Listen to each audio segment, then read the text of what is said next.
Thanks so much, Deputy Mayor Andrews, for that kind introduction. Good morning, and thank you for joining me and us today to remember and honor the legacy of Dr. Martin Luther King Jr. and to recommit to the values and principles that he fought for every day: compassion, acceptance, and equality. Through his actions, Dr. King helped combat discrimination, segregations, and intolerance, guiding our nation toward the promise of our founding. And through his words, he helped inspire millions, not only in America but around the world, to get involved in an effort to make the world a better place for the next generation.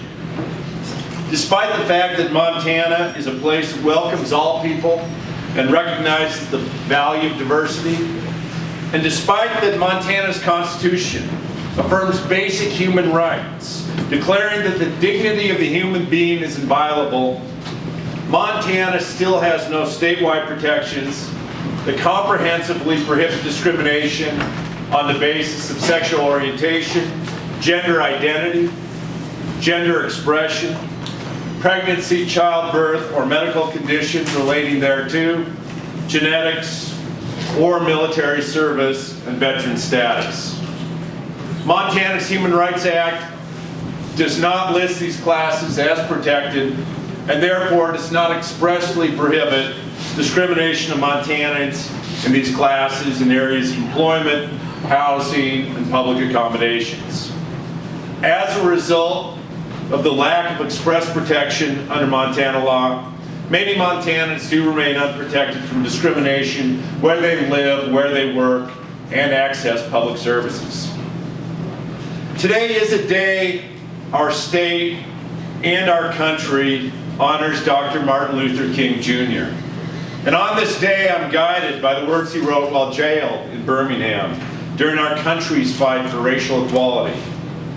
He said, "Injustice anywhere is a threat to justice everywhere."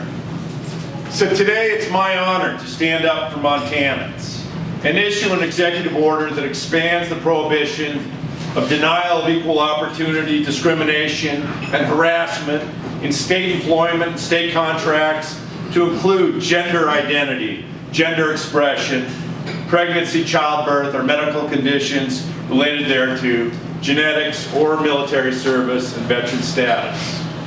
As the Governor of Montana, I'm directing the Department of Administration, which is charged with administration of state personnel and procurement policies, and all agencies, managers, supervisors, and employees under the jurisdiction of the state to implement policies necessary to ensure that all persons employed or served by state government are afforded equal opportunity without discrimination based on membership of any of the additional classes as well as those classes listed in the Human Rights Act. Directing them to take the steps necessary to prevent and stop discrimination, sexual harassment, or harassment based on membership of any of these additional classes. And to include provisions in our state contracts or subcontracts for construction of public buildings or other public works, or for goods or services, that hiring must be on the basis of merit and qualifications, and there may not be discrimination based on any of the classes by the persons performing the contract or subcontract, existing and new. The unequal treatment of anyone, whether it's a pregnant woman, a transgender male, or a military veteran, can cause economic harm, leading to lower economic output for individuals, businesses, and indeed this entire state.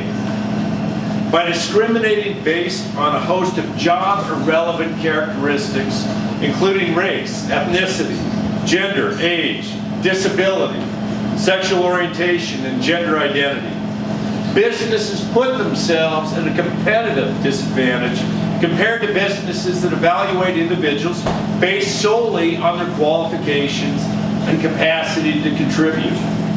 Businesses large and small agree that implementing and maintaining these sorts of policies makes good business sense. Considering the harm of discrimination just from an economic perspective, also challenges us to think about what we lose when any group of Montanans is denied full and equal participation in our workforce. While this executive order pertains only to the operations of state government, I would call on businesses and employers all across Montana to reevaluate their own policies and ensure that no Montanans are being wrongly discriminated against. Without a doubt, Martin Luther King Jr.'s most famous words are, "I have a dream that my 4 little children will one day live in a nation where they'll be judged not by the color of their skin, but by the content of their character." These are powerful words. When I became a father, those words became even more powerful.